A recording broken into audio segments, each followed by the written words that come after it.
భర్తను కిరాతకంగా హత్య చేసింది. సొంత చెల్లి మరిది సాయంతో శవాన్ని మాయం చేసింది. ఆపై తనకేం తెలియనట్లుగా నటిస్తూ వచ్చింది. ఊర్లో వాళ్ళు నీ భర్త ఎక్కడా అడిగితే పనికెళ్ళింకా తిరిగి రాలేదు, నేను కూడా నా భర్త కోసమే ఎదురు చూస్తున్నానని మాయ మాట చెప్పింది. కానీ ఓ ఆటో డ్రైవర్ ఇచ్చిన సమాచారంతో అడ్డంగా బుక్ అయింది. నిజాంపేటలో జరిగిన ఈ ఘటన సంచలనం రేపుతోంది. మెదక్ జిల్లా పాపన్నపేట మండలం లింగాయపల్లికి చెందిన కవిత సాయిలు దంపతులు 15 ఏళ్ల క్రితం వీరికి వివాహమైంది. వీరికి ఒక పాప ఒక బాబు ఉన్నారు. మనస్పర్ధల కారణంగా ఇద్దరు విడిపోయి 10 ఏళ్లవుతోంది. కవిత హైదరాబాద్ చేరుకుని చెల్లి వద్ద ఉంటూ కూలి పనులు చేసుకునేది. సాయిలు మాత్రం సొంతూరులోనే ఉండిపోయాడు. ఈ 10 ఏళ్లలో కవిత సాయిలు ఒకరినొకరు కలుసుకోలేదు, మాట్లాడుకోలేదు. 15 రోజుల క్రితం బంధువులకు చెందిన ఓ శుభకార్యంలో కవితా సాయిలు అనుకోకుండా కలుసుకున్నారు. ఇద్దరి మధ్య మాటలు కలిశాయి. మనమిద్దరం విడిపోయి ఉండడం వల్ల పిల్లల జీవితం నాశనమవుతుందని, ఇకపై ఇద్దరం కలుసుందాం, హైదరాబాద్కు వెళ్లి ఏదో ఓ పని చేసుకుని బతుకుదామని సాయిల్తో చెప్పింది కవిత. కవిత మాట విన్న సాయిలు హైదరాబాద్కు షిఫ్ట్ అయ్యాడు. కవిత చెల్లెలు మరిది నిజాంపేటలోని అపార్ట్మెంట్లో వాచ్మెన్గా పనిచేస్తున్నాడు. ఇదే ఇంటికి కవితా సాయిలు చేరుకున్నారు. ఇక్కడే ఉంటూ ఏదో ఓ పని చూసుకుందామని అనుకున్నారు. సాయిల్ అంటే వాళ్ళకి చాలా రోజుల నుంచి వాళ్ళకి ఎంతో దూరం నుంచి ఈమె హైదరాబాద్లో బతుకుతుంది. సాయిల్ అంటేమో లింగాయపల్లి. అయితే ఈమె చాలా రోజుల నుంచి విడివిడిగా ఉన్నారు. అయితే కొన్ని రోజుల నుంచి మొన్న వారం రోజుల కింద నుంచి వేరే దగ్గర జీతం ఉన్నాడు. వాళ్ళు బేరం చేస్తున్న ఆయన దగ్గర జీతం ఉంది. జీతం ఉన్న తర్వాత వేరే ఓ సాగు కోసం ఆమె వచ్చిందట. వచ్చిన కదా సాగు కూడా కలిసి అరే 2 రోజులకి ఇంకా ఇండే ఉంటాము, హైదరాబాద్ పోదామని చెప్పేసి ఆయనను జీతం ఉన్న దగ్గరికి వెళ్ళి పైసలు కట్టించింది. హైదరాబాద్ పోయి మనం బతుకుదామని చెప్పేసి హైదరాబాద్ తీసుకుని వచ్చింది. హైదరాబాద్లో పని కోసమని వెళ్లిన సాయిలికి తీసుకున్న అప్పు నిమిత్తం ఊరి సర్పంచ్ మరో 2-3 కాల్ చేశారు. సాయిలు ఫోన్ స్విచ్ ఆఫ్ ఉంది. కవిత దగ్గర ఉంటానని వెళ్లాడు కాబట్టి కవితకు కాల్ చేశాడు సర్పంచ్. నీ భర్త ఫోన్ చేస్తే రెస్పాండ్ అవ్వడం లేదు, ఎక్కడికి వెళ్లాడని అడిగాడు సర్పంచ్. నా భర్త ఇసుక డంపింగ్ పని నిమిత్తం వెళ్లాడని, 2 రోజులవుతున్నా తిరిగి రాలేదని చెప్పింది. తాను కూడా భర్త కోసమే ఎదురుచూస్తున్నానని సర్పంచ్కు సమాధానమిచ్చింది. కవిత మాటల్లో ఏదో తేడా ఉందని సర్పంచ్ పసిగట్టాడు. అదే విషయాన్ని గ్రామస్తులకు, సాయిలు కుటుంబ సభ్యులకు చెప్పాడు.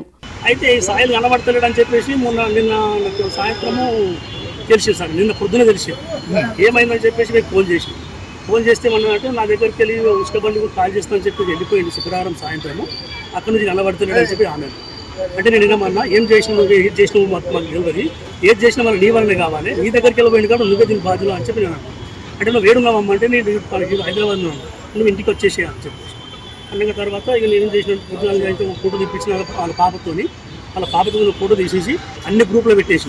సాయిలు కుటుంబ సభ్యులు కూడా కవితకు కాల్ చేశారు. అందరికీ ఒకే సమాధానం చెప్పింది కవిత. పనికోసం వెళ్లిన తన భర్త తిరిగి రాలేదని, నేను కూడా తన కోసమే ఎదురు చూస్తున్నానని నమ్మించింది. ఇంతలోనే ఊహించని ఘటన ఎదురైంది. కవిత చెల్లి మరిది వాచ్మెన్గా పనిచేస్తున్న అపార్ట్మెంట్కు పోలీసులు చేరుకున్నారు. అక్కడే ఉన్న కవితతో పాటు చెల్లి మరిదిని కూడా పోలీసులు తన వెంట తీసుకుని వెళ్లారు.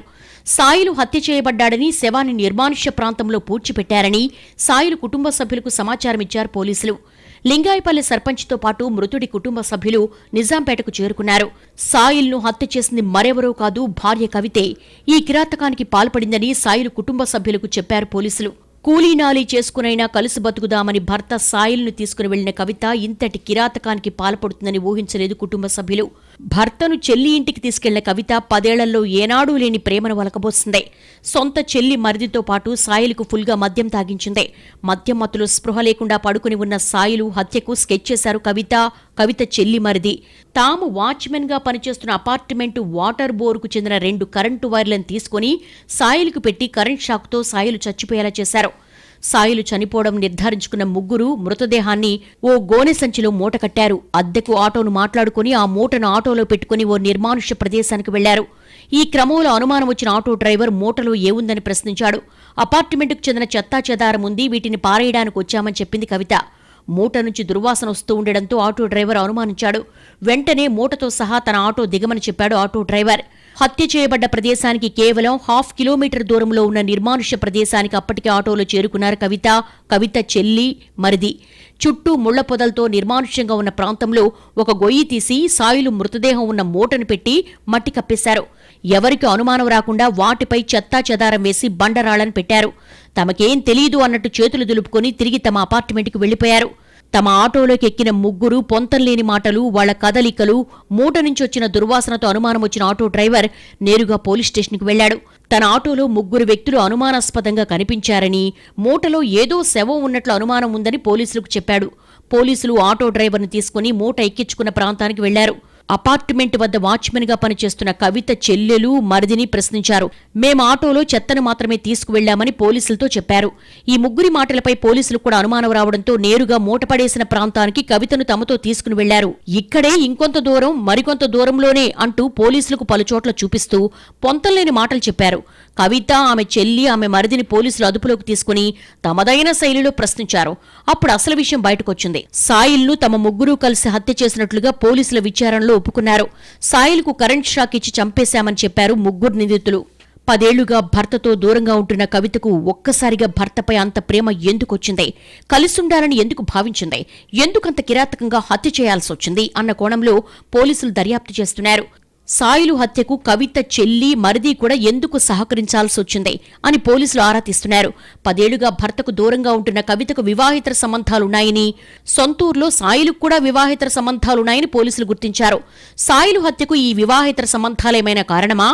పక్కా ప్లాన్ ప్రకారమే సాయిల్ను కలిసి హైదరాబాద్ రప్పించి కవిత హత్య చేసిందా? లేదా కవితకున్న వివాహేతర సంబంధాలే సాయిల్ను హత్య చేసేలా చేశాయా? ఇలా పలు కోణాల్లో విచారిస్తున్నారు పోలీసులు.